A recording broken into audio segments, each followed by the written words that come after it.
അപ്പോൾ ഞാനിവിടെ ഒരു നല്ലൊരു ചാറുകറി ഉണ്ടാക്കാൻ പോവാം. ചോറിലൊഴിക്കാനായിട്ടൊരു ചാറുകറി വേണ്ടേ? നിങ്ങളിത് ഇതിനു മുൻപ് വച്ചിട്ടുണ്ടോ കണ്ടിട്ടുണ്ടോ എന്നൊന്നും എനിക്കറിയില്ല. ഞാനതിനായിട്ട് എടുത്തിരിക്കുന്നത് ഒരു പാത്രം, ഇതുപോലെ ഒരു പാത്രം വേണം. ചൂടാകാൻ വെച്ചു. എന്നിട്ട് 250 ഗ്രാം സ്ട്രോബെറിയാണ് ഞാൻ എടുത്തേക്കുന്നത്. ചെറുതായിട്ട് മുറിച്ചു സ്ട്രോബെറി. അപ്പോൾ ഈ പാത്രത്തിലേക്ക് ഞാൻ ഇടുകയാണ്.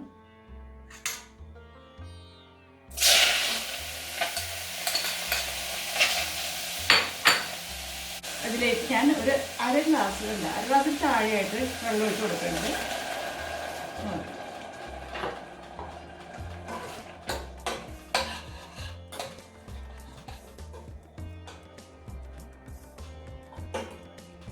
ഇനി ഇതിലേക്ക്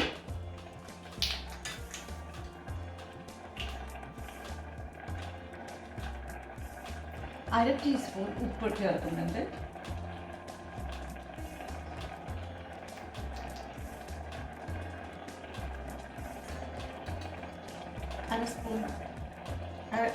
അര ടീസ്പൂൺ മഞ്ഞൾപ്പൊടി,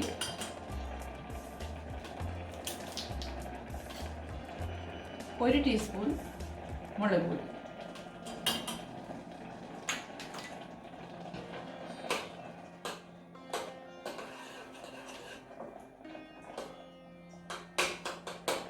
ഇതിന് നന്നായിട്ട് നമുക്ക് മൂടി വെച്ച് വേവിക്കാം. ഫ്ലെയിം നമുക്ക് ഒരു മീഡിയത്തിലാക്കാം.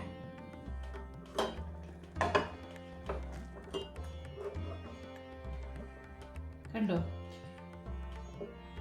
നന്നായിട്ട് വെന്തിട്ടുണ്ട്, നന്നായിട്ട് ഉടഞ്ഞു. ഇനി കുറച്ച് നേരം കൂടി ഇരുന്നോട്ടെ ലോ ഫ്ലെയിമിൽ കേട്ടോ. അപ്പോഴേക്കും നമുക്ക് ഇതിൽ വറുത്തിടാനുള്ള സാധനങ്ങൾ ഉണ്ടാക്കാം. അതിന് നമുക്ക് ആവശ്യമുള്ളത് ഒരു ടേബിൾ സ്പൂൺ ഗീയാണ് ആവശ്യമുള്ളത്. പാൻ ചൂടാവട്ടെ കേട്ടോ. ഇത്രയും ഉള്ളി എടുത്തത്, ഒരു പകുതിയിൽ കുറച്ച് സവോള ചെറുതായിട്ട് കുരുകുരുതാൻ അരിഞ്ഞത്. പിന്നെ എടുത്തേക്കണത് ഒരു സ്ട്രിങ് കറി ലീവ്സ് എടുത്തിട്ടുണ്ട്. പിന്നെ ഒരു ചെറിയ കഷ്ണം, വളരെ ചെറുത്രേ ഉള്ളൂ കണ്ടോ, ചെറിയ കഷ്ണം ഇഞ്ചിയും, പിന്നെ ഒരു ക്ലോവ് ഗാർലിക്കും എടുത്തിട്ടുണ്ട്. അത് ഞാൻ ചെറുതായിട്ട് ഇങ്ങനെ അരിഞ്ഞിട്ടുണ്ട്. പിന്നെ ആവശ്യമുള്ളത് 50 ഗ്രാം തേങ്ങ ഞാൻ നന്നായിട്ട് വെണ്ണ പോലെ അരച്ചതാണ് അത് കേട്ടോ. നന്നായിട്ട് അരയണം, ഗ്രൈൻഡറിലിട്ട് നന്നായിട്ട് അരയണം. പിന്നെ അതുപോലെ തന്നെ തൈര്, പുളിയില്ലാത്ത തൈര്. കടുക് ആവശ്യമുണ്ട്, പിന്നെ കുറച്ച് ഉലുവയും. അപ്പോൾ ചൂടായിട്ട് വന്നിട്ടുണ്ട്. അപ്പോൾ നമുക്ക് കടുക് പൊട്ടിക്കാതെ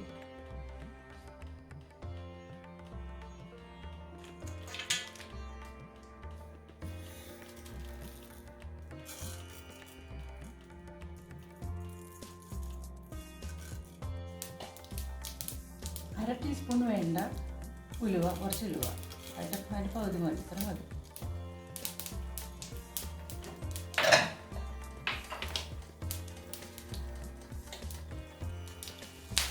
ഇട്ട് കൊടുക്കാം.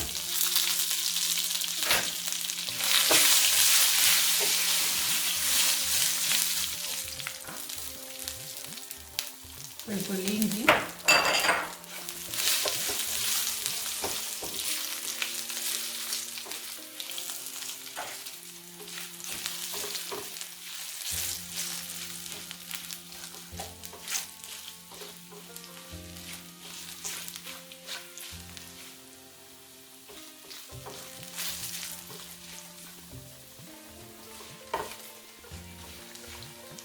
ഉള്ളി ചേർത്ത് കൊടുക്കാം.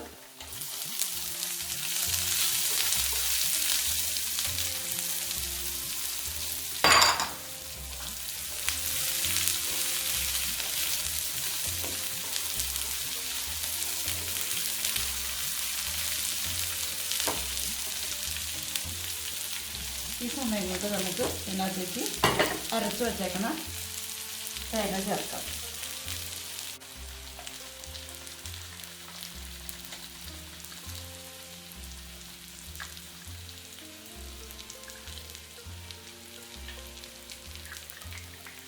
അരച്ച് കഴിയുമ്പോൾ ഈ 50 ഗ്രാം തേങ്ങ 6 ടേബിൾ സ്പൂൺ വരും.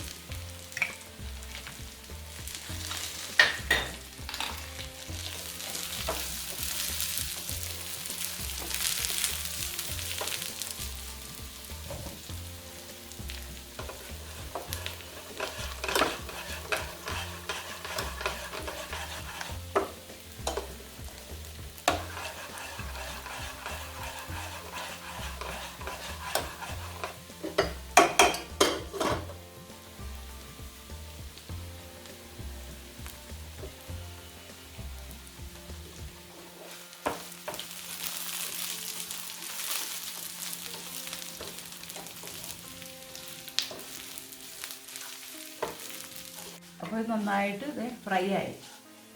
കണ്ടോ, ഇതുപോലെ ആയിരിക്കണം.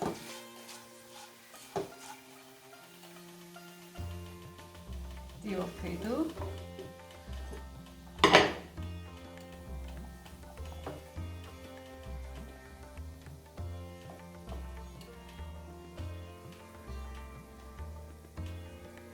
ഇനി നമുക്ക് ഇത് ഇതിലേക്ക് ചേർക്കാം.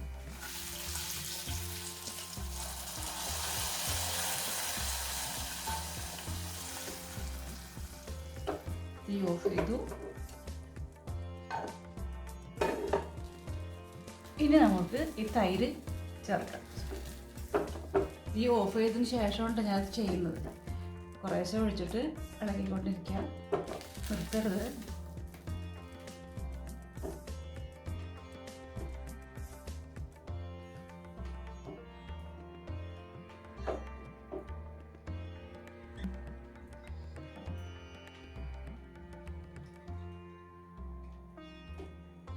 ഇത് 4 ടേബിൾ സ്പൂൺ തൈര് എന്നറിയേ.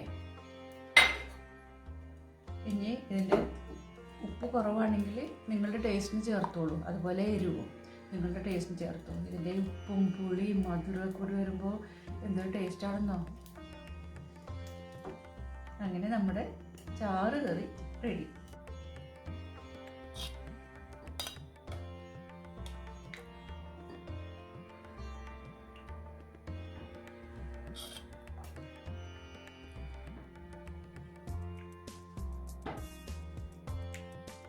അപ്പോൾ അടുത്ത വീഡിയോ ആയി വരുന്നത് വരെ thank you for watching. By.